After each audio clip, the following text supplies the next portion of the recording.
Prepare your anus, boys and girls, cause we are going to make US 6.7 great again. Welcome my fellow scrub lords to another super unicorn review.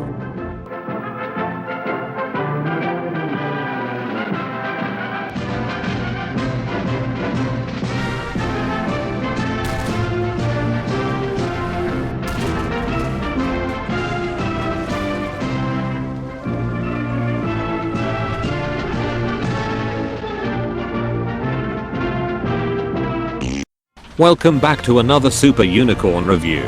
This week we take a look at a true fatty, the T29 experimental heavy tank. This small continent is a 6.7 battle rating premium that was just introduced with the Flaming Arrows update, and all the filthy world of donkey players are crying on the forums that it sucks. And you know what?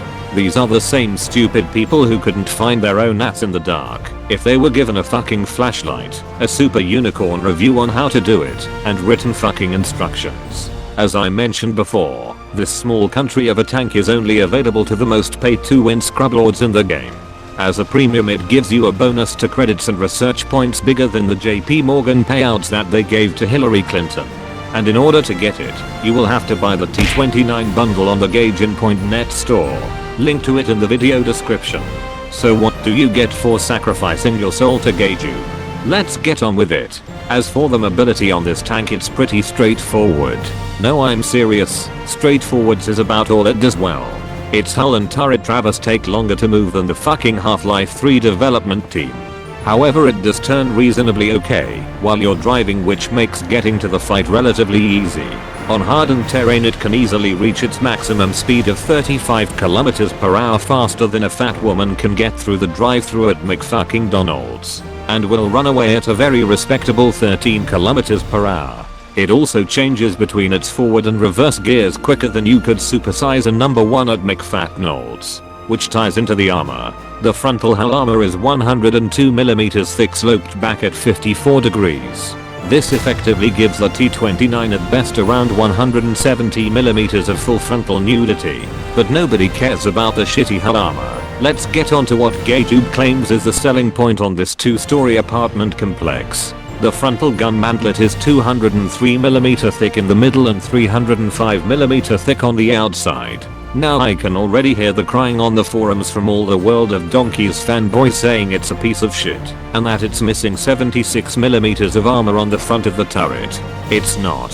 When World of Dank Memes created the model for the T29, they used the Honeycutt books, which says that it has 279mm of armor on the front of the turret. Well, Wargaming's Nicholas Moran decided he wanted to test that theory and measured the thickness on the turret of the T29. And guess what? It's 200mm thick. So fuck the dank mayonnaise. It's historically accurate. And what this means is that this tank can now be penetrated by almost anything at its battle rating. However, if you aren't a total fucking idiot and listen to what I say, that 200mm of armor won't matter at all. But before I get onto that, we need to have a chat about the boomstick. The T5E2 105mm gun on the T29 is the exact same gun as on the T28/T95 Doom Turtles, but with the most recent patch they got a bit of an upgrade, introducing the T13 $5 footlong round with 217mm of penetration at 100 meters. What makes this shell special is the 181 grams of explosive freedom that you can use to free the living shit out of people, often with a single shot. This shell is perfect for killing most 7.0 battle rating vehicles, and under that you will face, especially if you hit an ammo rack. What this means is that you can come around a corner, put a 105mm subway sandwich into the turret of the nearest fascist tank, and kill most of the crew within the turret in one shot. Now the gun is also armed with the T32 and T29E3 ammunition. However, if you need to pull out those shells, you are in the shit, and should probably do your best to unfuck yourself from that situation. As a result, you will be firing essentially nothing but the T13 round.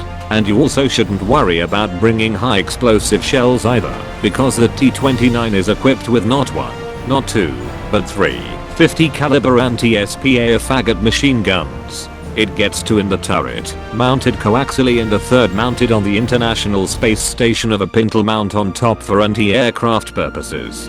The tank also has excellent gun depression of 10 degrees, meaning that you have the flexibility to actually see over hills. However, the gun elevation is shittier than most M14 rifles on full automatic. And as for your reload, it depends on how shitty your crew is. With a stock crew, its reload is a good 16 seconds to half a fucking century. But with a fully aced crew, you can get your McFuckwit's drive-through time down to 12.2 seconds. Finally, as for ammunition loadout, I wouldn't recommend taking more than 28 shells for the main gun, and even then I would take 25 T13 rounds, 2 T32s, and 1 T29 E3 APCR round just in case. If you are doing more shooting than that, you must be having a hell of a game. Don't worry about modifications on this city-state, since it's a fucking premium and you get that shit free of charge. As for crew skills, you need to get weapon reloading and leadership above all else, and shorten your reload time. After that, focus on tank driving and targeting / range finding, and then buy the expert crew. Now for how to play it. The armor on this machine is good, but only when hit at strange angles.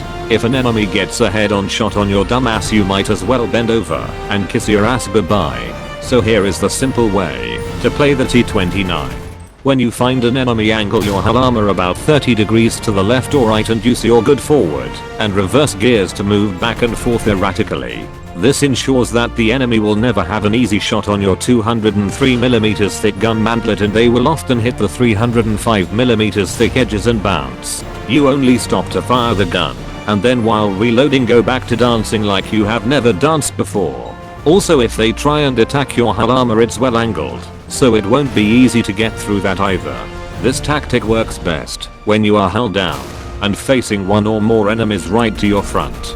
Before you start lobbing Philly cheesesteaks at them, make sure that you can't be outflanked and that you have proper support to keep the enemy from getting an easy side shot on your state-sized turret.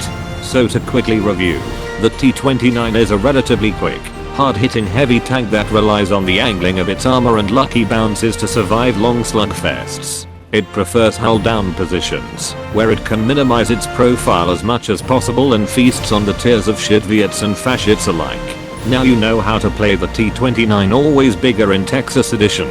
Now get out there and make 6.7 great again. Thank you for watching these dank memes, you filthy scrublords. If you want to witness the power of an alcoholic, click the annotation on screen. And if you haven't already, subscribe and check out my social media outlets like Facebook and Patreon.